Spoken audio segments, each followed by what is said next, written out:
Welcome to all.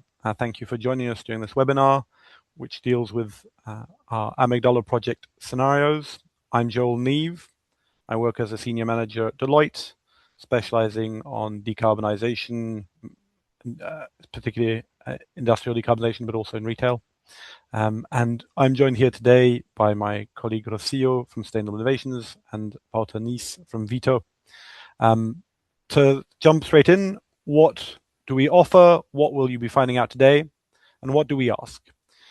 First of all, we'll be telling you about how we are designing our scenarios. That's to say, our approach to designing what the future of EU industries and systems look like.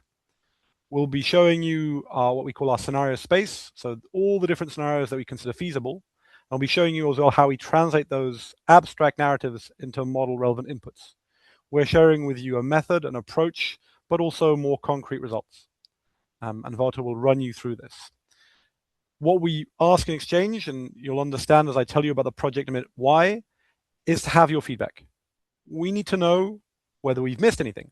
We need to know if you think the scenarios we've selected and the approach we've applied answers your questions.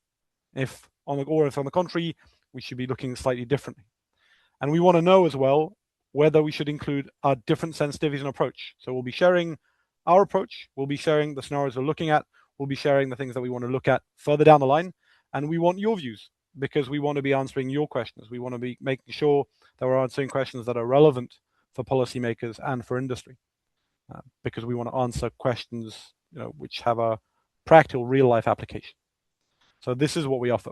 What we'll be doing in practice is I'll start by telling you about the AMIGDALA project, for those of you who don't know it. Of course, we'll also take questions in the chat if there are any on the project itself.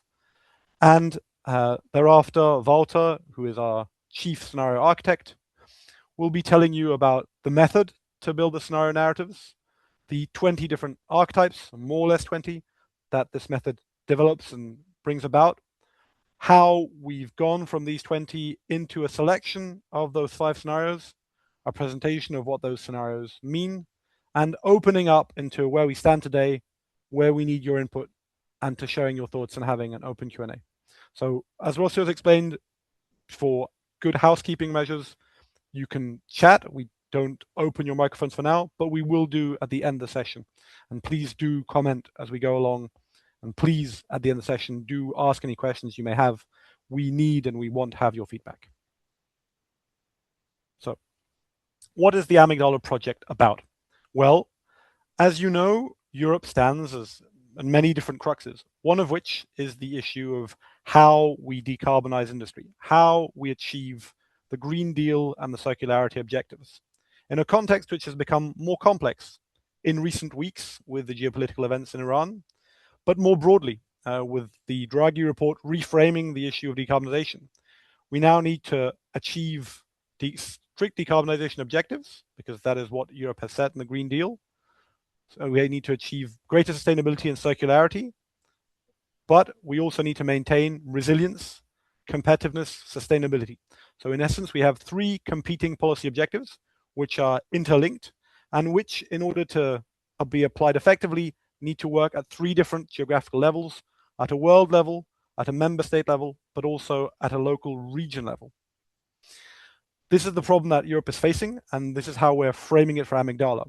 We also, and I will touch upon this, but only very briefly, translate this into a series of indicators for decision making. I will come back to that in a minute. The objective of AMIGDALA is to provide answers on this. AMIGDALA is a project largely about modeling, developing an integrated model suite that provides insights from the economic to the material flows to the GHG and energy consumption across a series of industrial sectors, answering the question, how can we decarbonize? What does that mean in terms of industrial development? What does that mean in terms of material use? What does that mean in terms of economic competitiveness? So are we going to be more competitive in this industry as compared to the rest of the world or not? Where should we keep jobs? Where should we keep industrial sectors? What does that mean in terms of ability to decarbonize and meet circularity objectives? So AMIGDALA is about modeling industry transition. Walter, if you can just go back, you're a little fast for me. Modeling industry transition to climate neutrality, sustainability, and circularity. And it's for policymakers about industry. Our main audience are policymakers. We want to make sure that policymakers at different levels are taking decisions in an informed manner, have an understanding of the different outcomes, inputs, scenarios, options, levers that they can use. And that also implies understanding what industry can do, talking with industry so that we're fixing the right parameters. We also need industry's input on whether there's the right scenarios going down the line, because we're modeling to 2070. And AMIGDALA stands very simply for Alliance for Modeling Industries Towards the Green Deal's Objectives and Circularity. So we aim to provide those answers, and we hope you'll help us with that. That ties into, that's our broad objective. We also have 5 underlying objectives, which are very important to us. We don't believe that AMIGDALA will be a success unless we place stakeholder needs at the center, unless we're answering your questions, unless we make sure that the way we are modeling industrial sectors is sufficiently detailed that industry can tell us that is how we work, unless we're also understanding what policymakers need to see to make decisions. So we place you at the center of our need, and we have extensive discussions with different stakeholder groups. We need to understand decision parameters. What's going to make a CEO decide to invest in this solution or not? What is going to create traction for one policy decision or another? We aim, obviously, therefore, to improve transparency by showing you what the different outcomes from decisions are, what the outcomes of our different scenarios will be, so that you understand what is the space for your decision making. We will be integrating established different models, and we'll touch about that. So ExoMod, KITS, Times Europe, for those of you who might know them, which will give a more global integrated picture on economic flows, trade flows, energy, industrial production, and materials. And ultimately, it's about identifying and evaluating pathways which meet Green Deal objectives whilst balancing out security, whilst balancing out competitiveness. So providing more insight with you. We cover 7 sectors, so 7 more or less hard to abate process industrial sectors: steel, glass, chemicals, non-ferrous metals, fuel manufacturing, cement, and paper. So that's the whole industrial scope. Who we are? Well, we are a consortium of leading European research institute. My colleague Walter is from Vito. The consortium is led by TNO. We also have a number of industrial associations, BFI, DEKIMA, and a couple of expert consultancies. So a very wide-ranging group of people with different expertises. And this expertise we break down into 4 different dimensions. One is the one that we're going to be talking about specifically today, which is about scenario building. How do we create scenarios that are useful, that can be fed into the different models, and that replicate a wide range of possibilities of what the state of the world will be tomorrow in Europe and beyond? How do we show the different options that are possible, and how do we translate that into outputs? That obviously builds into the integrated modeling. How do we bring in these models to have a coherent picture? There's an element, as you can imagine, of data management. What data goes where? How do we store it? How do we make sure that we integrate historic European trends and bring them forward? And ultimately, all of our results will need to go through a filter of decision analysis. What does a European policymaker, what does a national policymaker, what does a CEO need to see to be able to take a decision? How do we take the tens of thousands of data points that will come out of our models, filter them, project them, if you like, interpret them through critical indicators so that they can feed into a decision-making process? Today, we'll be focusing specifically on our scenario building approach. Down the line, we will be happy to have your views and to share with you where we stand on other elements if you're interested. And we'll tell you how to keep in touch further down the line. And now on to Walter, who will tell you about our scenario building approach. Great. Thank you, Joel. A great introduction of our project. Thanks, José, for the start and setting this up.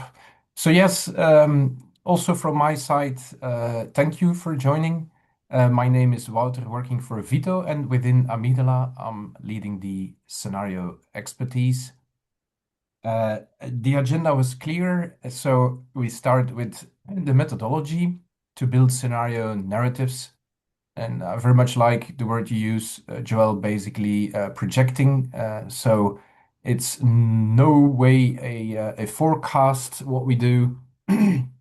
Mind, the Amygdala project was it has a time frame to cover, yeah, historical data sets, but for the scenario narratives and the modeling, we go up to 2070. So that's definitely so far in the future that there's quite some uncertainty to cover. Um, Still, it is useful to make scenario narratives. The first, yeah, slide is a bit on what it is that we do within this expertise and why we're doing it. So we try to make consistent, plausible futures that capture key drivers and assumptions to inform modeling and decision-making under uncertainty. Why we do it is to reveal challenges, risks, and opportunities, identify the key drivers, uncertainties, and again, yeah, to support this decision-making. The strategies are really important for the EU industries. We talk about long term, but we also talk about near term. What is important for the next 10 years? What is important for 2040? And so what strategies can maximize our chances of having a successful EU process industry? Some more definitions before I go into the creation of the narratives. So what makes a scenario narrative? The illustration actually shows the starting point today, the European process industry in 26. In the meantime, basically, we have destinations that we define, which are climate neutral by design in most of our scenarios, actually in all of our main scenarios. And so a scenario narrative is actually a combination between a background, like something beyond our control, it's including a boundary condition and a destination. Whereas the green line is actually a model output and is a different thing. So we use the word scenario as like scenario narratives. We use the word pathway as a model result and showing how we go from today to that destination. The uncertainty is large. There are three a bit warming up slides from my side to look a bit beyond beyond today. So looking back here on gas prices, it's clear we cannot foresee everything. We had for a very long period gas prices below 50, 40 euro per megawatt hour, even tracing it back to the year 2000. You would see that. Then there's this huge peak.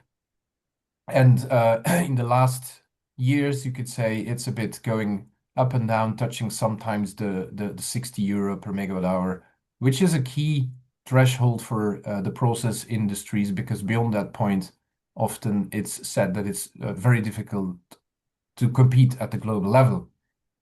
Well, this is maybe not how to say representative for all the decisions taken. And there's maybe very high prices at that time, but there was like a limited trade action. But for the last years, we see the huge trade in gas showing the importance still today of that resource.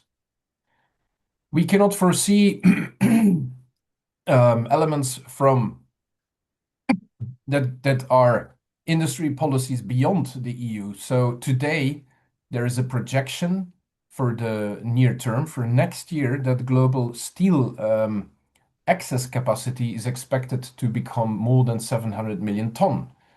That's massive, knowing that we're around 150 million ton producing in the EU. So what you see in the graph, maybe better to focus on the black line, the net imports. there are two trends or two effects you can see.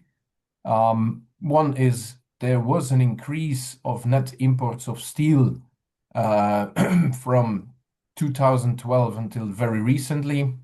And then there's this sudden drop, and this drop is triggered by the announcement of the import tax, which was expanded to safeguard EU production from this global oversupply.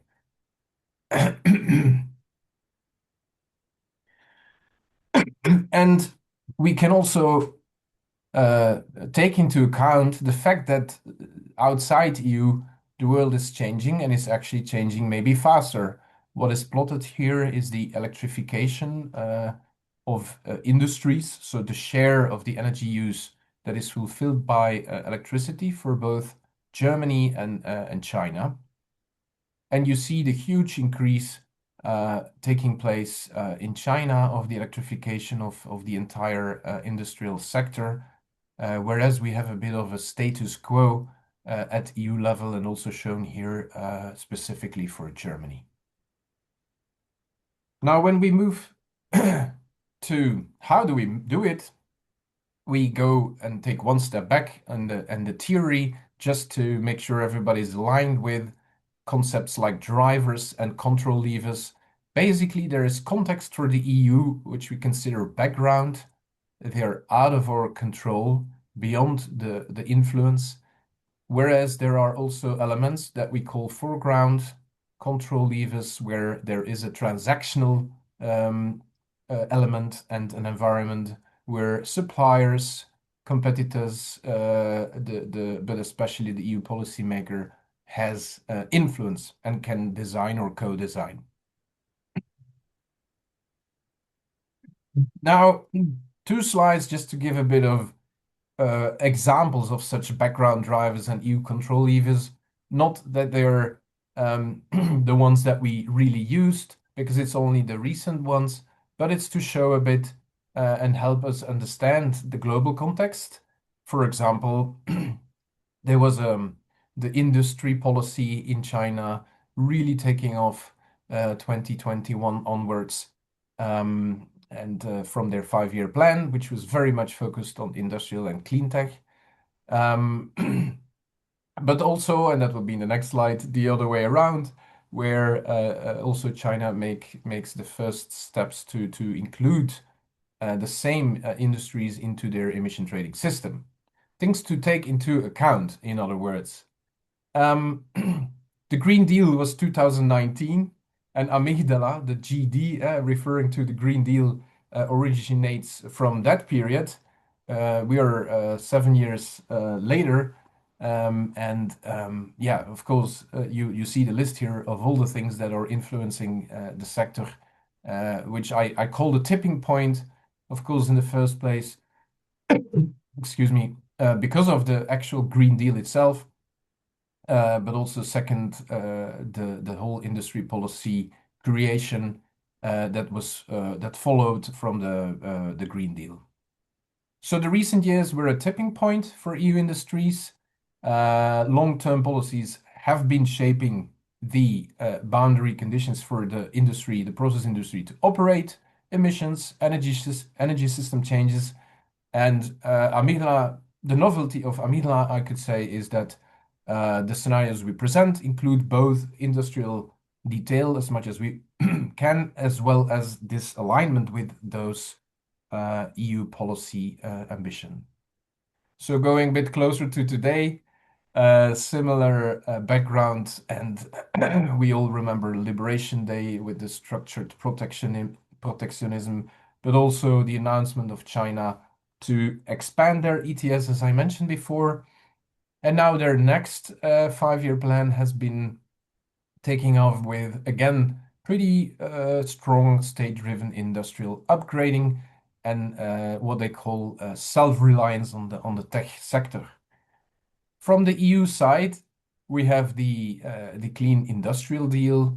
We had an expansion of ETS state aid, so the default now, although it's exceptional or temporary, has been yeah, let's say temporary after temporary after temporary, always in some way or another having some state aid.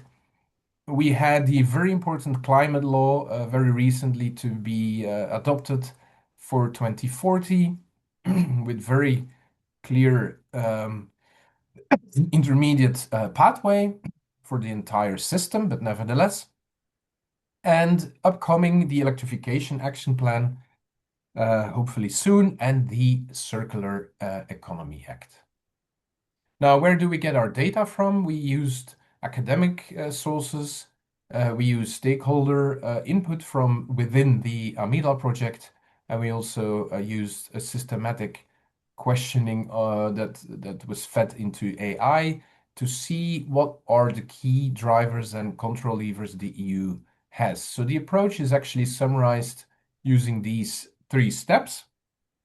The key or the topic at hand is what is determining and what is important for the future of a clean and competitive EU industry, and within still the concept to have a strategically autonomous European economy. So basically, step 1 is making a list. In the beginning, we had a very long list, but it has been reduced to get those elements that influence the future of the EU industries. Step number 2 is to combine those into different combinations that make sense and are consistent, including a split that we call, on the one hand, focusing on the strategic commodities, industrial commodities, the amygdala, like steel and cement, and in some other scenarios, focusing a bit more on the development of the net zero tech industries, which are 2 completely different things because they include technologies like PV or heat pumps, and they are necessary for the energy transition, but they are not included in the amygdala. Still, we have scenarios that combine both, and then we call it dual industries. Step number 3 is then to make a selection, which I will also explain. So we move now to the archetypes of scenario narratives. And before that, there is the list of selected background drivers and control levers. I explain them shortly because making a combination of those is the actual definition of the scenarios. So on the background drivers, there is definitely one of the most important, the global climate ambition, how far we go in aiming for a temperature increase or overshoot, and how far we go in the number of major economies jumping on the wagon to, in fact, reduce emissions and to have a trading system or data like to expand beyond the borders of the current regions. Then fossil fuel prices, of course, but apart from the actual climate, there can also be a clean tech innovation taking place independently. Of course, it's not fully independent, but it's not unlikely that some regions would go for that global race in low carbon industry, not because of the carbon content, but because it's just competitive. And this is something we have to take into account separately. Open or fragmented economies, showing that in our scheme to follow. Then the actual climate risks themselves, which impact the operating the environment where industries operate. Is there enough water and cooling water? Can ships go to the places they need to go? And then last point is the sorry, I'm going to take some tea just to get rid of this. I hope it lasts long. Lastly, the consumer trends and low carbon preferences. On the action side, they're grouped by the 3 big blocks Joel already presented. AMIGDALA is basically really focusing on how to get to climate neutral process industries that are circular. That's why it's often a given in most scenarios, but equally important, the competitive production costs, boosting domestic clean energies, like whether this is occurring or not, is a key input for the EU industries, because you can't have a industry transition without an energy transition. But on the other hand, let's say that if the production would remain uncompetitive, then there are ways to solve that. One of them is just support, financial support. Another one is to create markets if the market doesn't basically take off by itself. So what you could do there is to create the markets by having standards and have a product linked to the clean commodity and have an enforcement of a certain share of the commodity in a final product. Then there is the energy imports. If you don't have your own domestic clean energy, you better secure, you better reduce your own dependency on imports, but you also better secure diversified clean energy importers. So that's the mix and the long list. With that, we make combinations. So one dimension in making the combinations is what we have put as like increasing global or EU support for climate neutrality. So on the left, you have the strongest climate policy, whereas on the right, there is the weak global climate, but doesn't mean EU is weak. So the biggest chunk of scenarios are under the carbon neutral EU industries, and also under the circular production. These are the dark green blocks. Whereas if you are on the full right, we would have the weakened policies or the linear production. At the level of competitiveness, it will be more clear covering the other dimension that there is a large group where actually it's uncompetitive to have the energy is uncompetitive, and because of the energy also it's possible that it's uncompetitive for the industrial products. So on the other dimension, we have much more blue, let's say, but also a bit of gray. The gray was the background, remember? So in the background, there is a clear split between fragmented protectionist at the bottom and global and open trade relations. So an open market is in a way, defined as you need certain minimum criteria to be on the EU market, but it's minimum. Whereas if you're protected, there's so much criteria that it's kind of blocking other players. Another level is the viability. And at the top, there is the viable EU process industries. But basically, they are often made viable through state aid or market creation. And at the very highest level, the best would be to have simply competitive production costs without support. So this matrix, so far empty, is the structure that we use for this design. And it's likely gonna freak you out a bit, but this gives a lot of combinations that I can't possibly explain all to the very smallest detail, but I explain to you let's say, the colors. First of all, there are some combinations, three in fact, with gray font that are just not really consistent. When you have a weakened Green Deal on the right, you would not have a market creation for low carbon products, so they're excluded. Second, there are some of them that are grayed with gray area, which are in a sense a sensitivity to an already defined scenario that makes it slightly easier to discuss them. But let's say that apart from those, you can see around 17 combinations of like say boxes. Well, that's including the sensitivities, but regardless, basically there are quite some combinations that we make.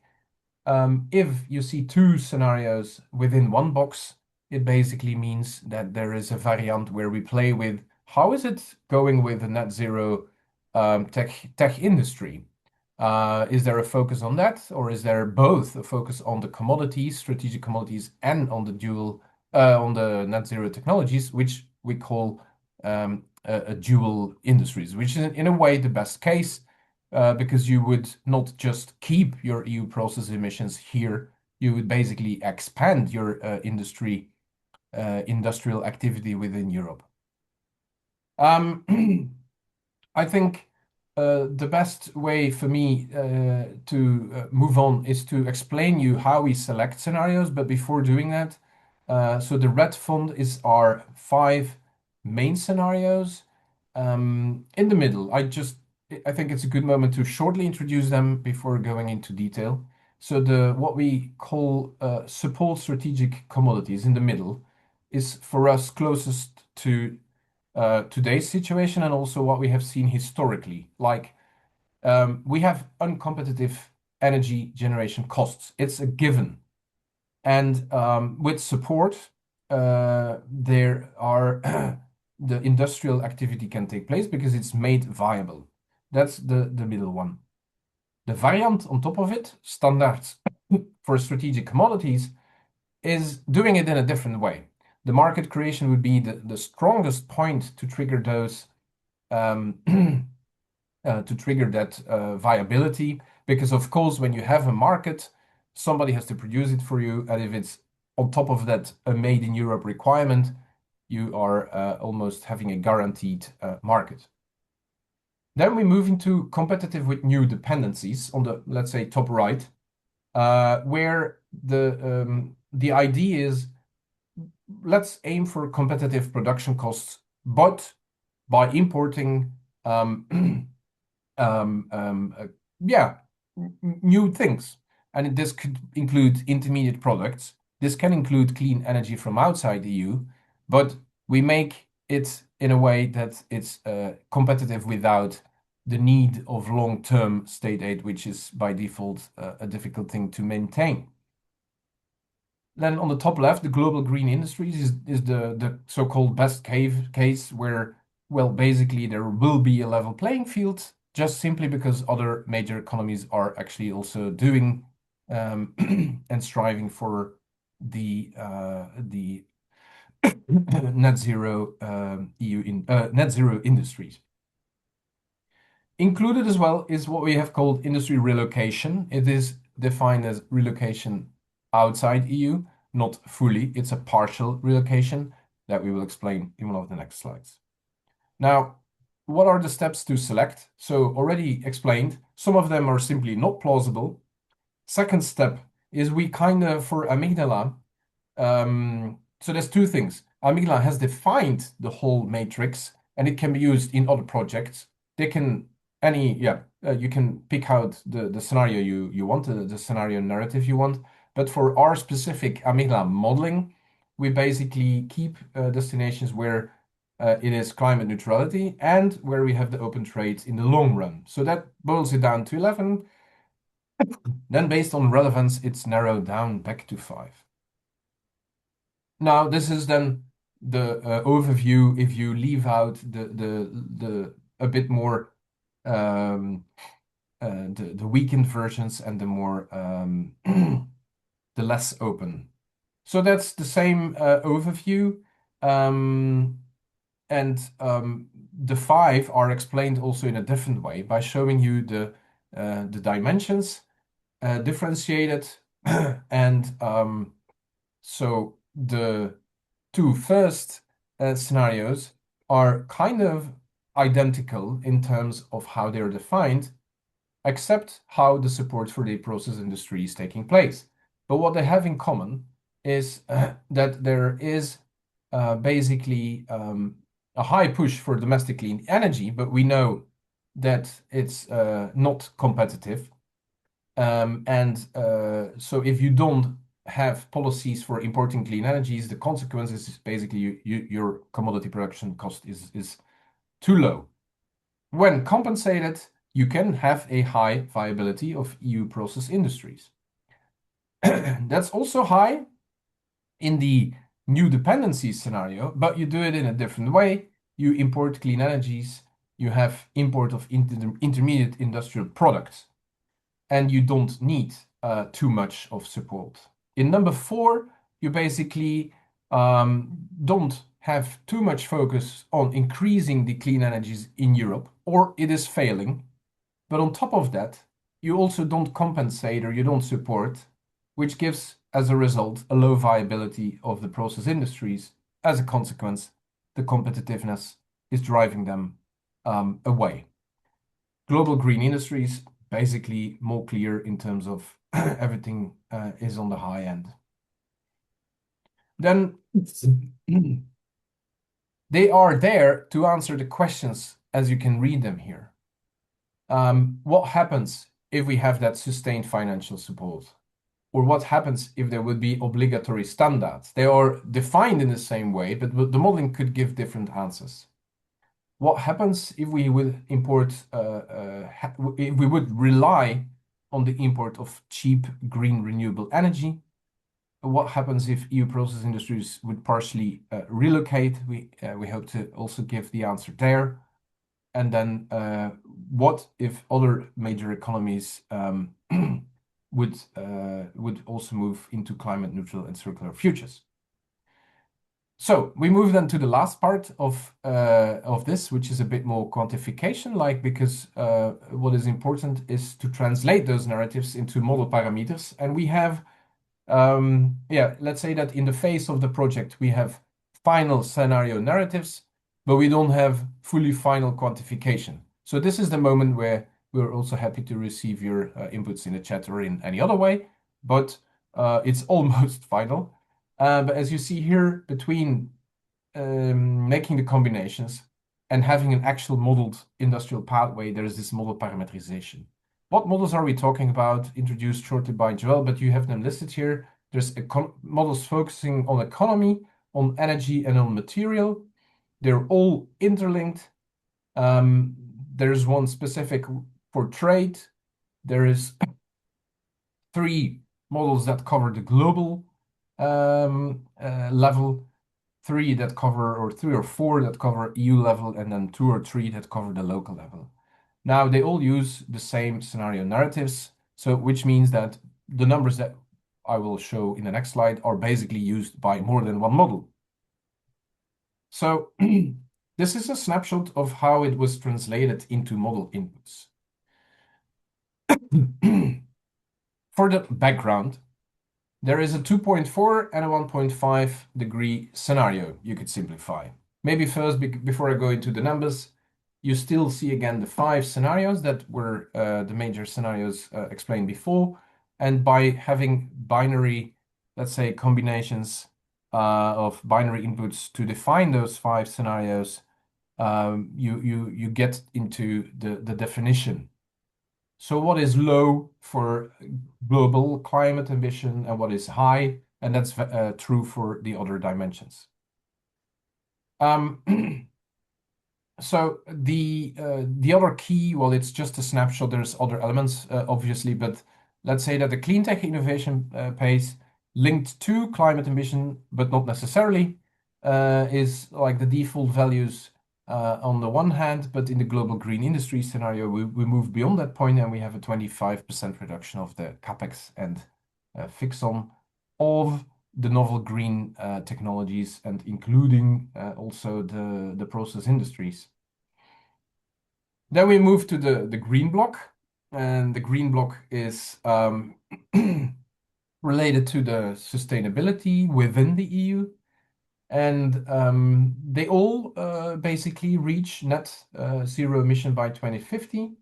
I've made a bit larger font the number for 2040, which is a reduction of 84% compared to 2015. As you can spot, there is a negative value, where it's not a percentage any longer, but for the year 2070, we basically try to get the models into net negative emissions, which is very likely required because our carbon budgets are smaller than we often think. So this is from the CO2 emission. and they're all the same. Then on circularity, we have on the one hand, let's say a bit more system-related elements, and we have the recycling elements and many more, but showing you those two. We basically have a differentiation in how the scenarios take a limit for CO2 storage. On the scenarios competitive with new dependencies and industry relocation, we go up to 400 million ton per year. And in the two others, we have it capped at 250 million ton per year. The 250 million ton is in line with the scenarios from the Commission so far, whereas the 400 goes beyond that. A 250 million ton per year CO2 storage, it's in EU, but obviously also a lot offshore, is equivalent to 100 projects of 2.5 million tons. So it's not nothing. Another difference is in the fossil input for producing chemicals. So and in the scenario where we go to high circularity level, we basically 2 out of 5 or 3 out of 5, actually 3 out of 5 have the let's say strict limit to not have a fossil input for producing those products with a gradual decrease. Then on the recycling, you see a few numbers there as targets that we put in the models, which are like much more ambitious compared to what we have currently as the level. And the last row is the EU clean energy production. Most scenarios have, let's say, a high ambition to have that at a very high level. So high levels of solar, wind, onshore and offshore, biomass, and the different ways that you can use the biomass. And one scenario, so again, 4, I'm always confused with the number, but anyway, 4 are having this very high level. One, which is the competitive with new dependencies, has it at a much lower level for the clean energy production. How do we put it in the models? The parameterization is actually such that we align for the high clean energy production to the scenario from the Commission, where the import of energy is going down up to 15%. And in a way, that's what we have seen so far from the modeling, kind of okayish, because the potential that is in the models is used, and different low carbon technologies are coming out of the models. However, the 50% requirement that we put is slightly more difficult for the models. But we're very curiously looking into the results. But how it's defined is that we basically say, yes, the import dependency will reduce up to 2030, but then we keep it fixed. So in a way, you could see it as a world where we have the same level for energy import. However, it's moving from, in the long run, it's moving from fossil to clean. Another element there is the additional expansion of power grids to Northern Africa for the global TIA model, and additional options to import ammonia or such e-molecules for sure from the Middle East. So that's one level. And then let's say you need sometimes to go a bit deeper to define your scenario narratives. And specifically for the industry relocation scenario, we basically have a more specific proposal and assumptions for how it could look like. So what you see here is the 2 levels of relocation to outside, let's say EU. There's also a certain internal relocation that we don't put here on the slide. But in the first level, we say steel production will remain at the level of today. Just before I go into the details here, the AMIGDALA project is about to explain how we can make it happen with current production volumes of the process industries. So this is my last slide, but don't remember this slide as being Amygdala's main assumptions, because the main assumption is the production levels remain, or there is even an increase in certain sectors because, I don't know, the building sector is increasing or whatever. But specifically for 1 out of 5 scenarios, we are looking into selecting a shallow or a deep relocation. Then, how it is defined. In the shallow, basically, the focus is on increasing the intermediates. So we would keep the steel production, but we would import 50% of the intermediate product, which keeps the last part of the production chain, of the value chain within Europe, the hot part. For olefins, it's a reduction of 40%, and for ammonia, 50%. If you go to deep relocation, it's a complete different picture. We would assume no more production of ammonia. We would have only 10%, question mark, something to discuss, of this olefin production. And for steel, we would import basically the double of what there is today, and have it up to 50% million ton of imports. Of course, these assumptions could really completely change the picture, and we're thinking to have such variation as a sensitivity in our modeling. But we're also curious, of course, to hear what you think. So this is then my last slide, also to invite you on discussing this. So thanks, everyone. Thank you, Wouter. We have actually 2 questions in the chat by one participant. We cannot see his name or her name, but it says, on circularity, I see quantification of recycling of materials. Is there anything related to other R strategies that industry can use to extend the lifetime of products or anything else? Oh, Jelena, thank you, from TNO. And her second question is, I expect to see somewhere DPP, Digital Product Passport, mentioned, its extensions and how can this be used to incentivize circularity.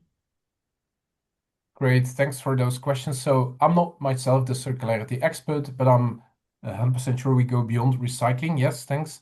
So we gave a snapshot, but there's also assumptions regarding lifetime extension of the materials as another example. There were 3 levels included. But yeah, we can also share those assumptions. Yeah, lifetime, you mentioned yourself, indeed. So that's included, indeed. And then the digital product passport. Well, then this is actually already one level deeper. This is about how you can arrive at a certain level. So that's already on the implementation, the actual policies to implement something. But happy to discuss if this would be something specifically that would change the scenario narratives. It's an incentive, as you write yourself, to increase the circularity. And yes, it's I think already existing, this passport, right? So it's a first small step before being able to actually expand and put some requirements. And then, if I may, to go to your next question, Jelena, you were asking if the current tool set could be useful for more than just policymakers. Yes, that is also the objective. However, there will always be a certain discrepancy between the boundaries of the company and what the scenarios tell us. So what I mean here is, obviously we'll have a fuller view, which can be broken down on possibly on a country level or on a sector level. And therefore they will provide useful insights, and we will also be deriving results so that they speak to corporate decision makers. However, it won't exactly be in line with the parameter of the company. So yes, and we do hope that it will provide insight on how to decarbonize, how to make products more circular, what is the kind of space within which they could be making decisions as well. And then maybe on the last one so far, if I'm correct, relocation of olefins. Thank you for the question. Will likely cause a domino effect for the downstream sector. Yes, I agree. There is one model in our portfolio that has the full linking of sectors. So I would expect there to see that impact. But thank you for flagging, because there is definitely a strong link, of course, within industry clusters. But we think, given the, let's say, severity, it's exactly the reason why basically also it was asked to have included an industry relocation scenario to exactly show what could happen. So one element will be coming from our models, but I'm afraid another element will be a bit more descriptive, in the sense that we don't have every sector in detail there. But yeah, thanks for the question.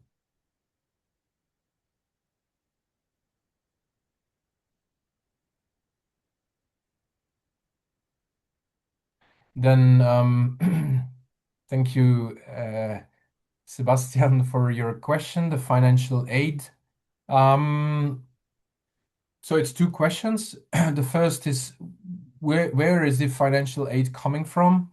Like I mentioned a bit, we're in a kind of permanent temporary situation of crisis. It's crisis number 5 now, if I lost counting, basically. In a way, as I mentioned, it's not like on the one hand, it's not sustainable in the way. Let's keep having it. On the other hand, if you look back historically, there has always been a huge amount of public money going to the industry. But it had different forms. On the one hand, it was subsidizing innovation. Now this time it's very specific to have reduced electricity prices, for example. In a sense, at this point, the financial aid comes from not having the ETS applied. So it's not an actual, well, it's a subsidy in a sense that you don't tax in a way, but it's the compensation for these indirect emissions from electricity generation. So you basically don't need to open your wallet, but you don't have that income. Second, how do you rate the loss of foreign markets due to high costs? I think the question boils down to we lose export options. In a way, the global models have the global markets included. And I hope that was your question, and in case yes, it would be captured by those models.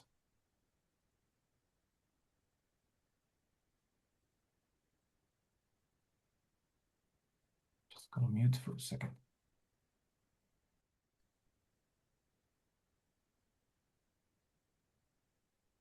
We have 5 minutes left to the webinar and a couple of questions.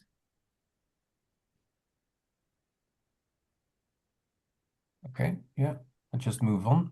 Sorry, I'm a bit lost. Where is the next one? Different speed, am I correct? Yes.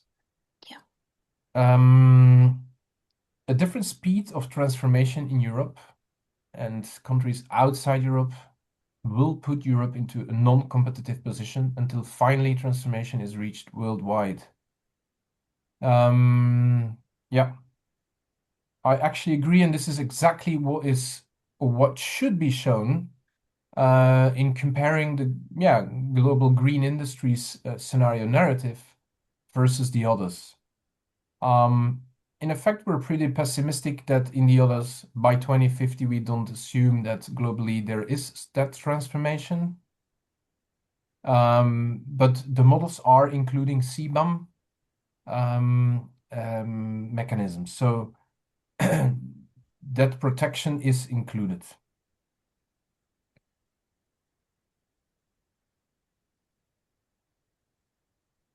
And then we have the question by Arnold Stock.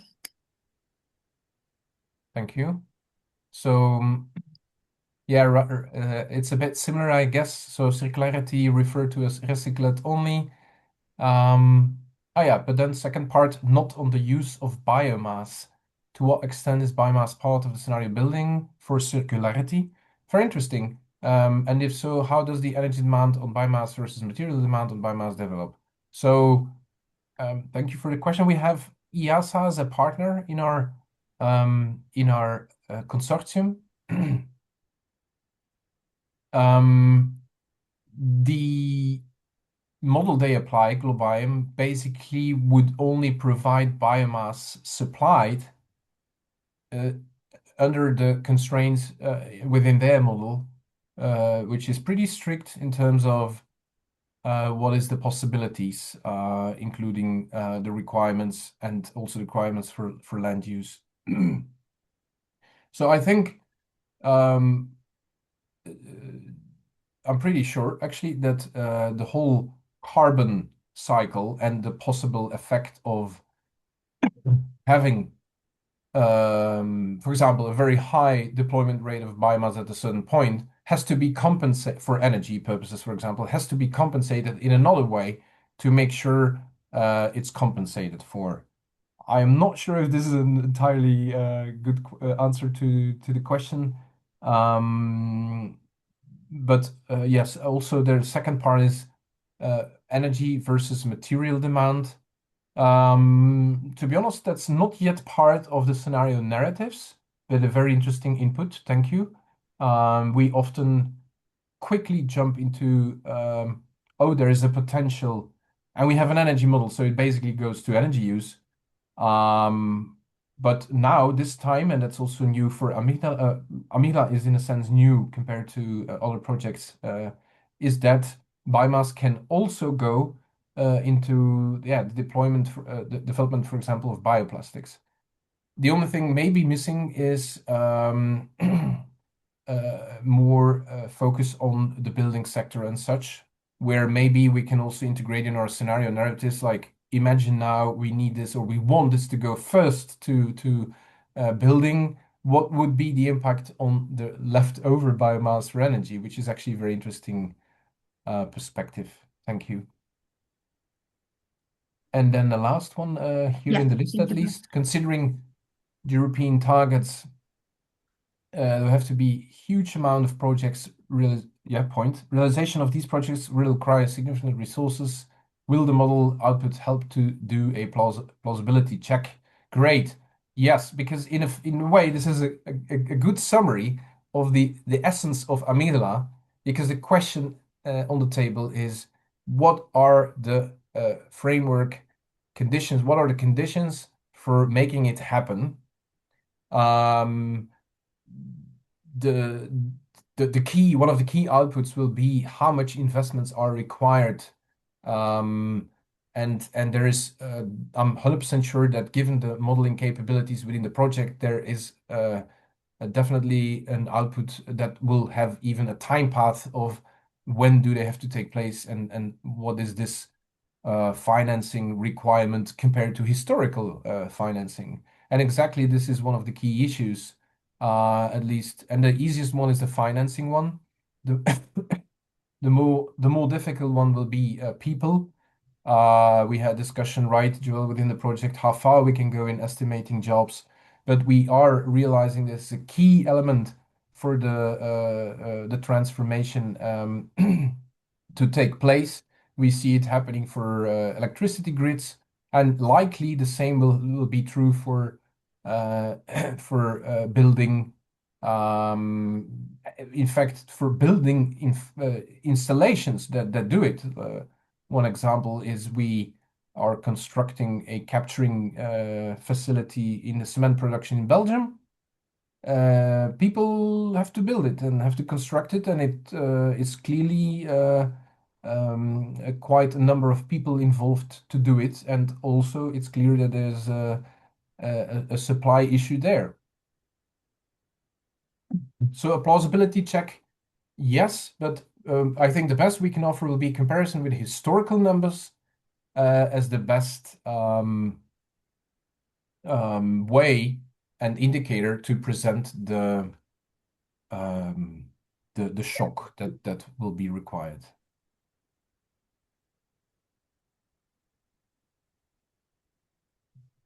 I think we've now arrived at time.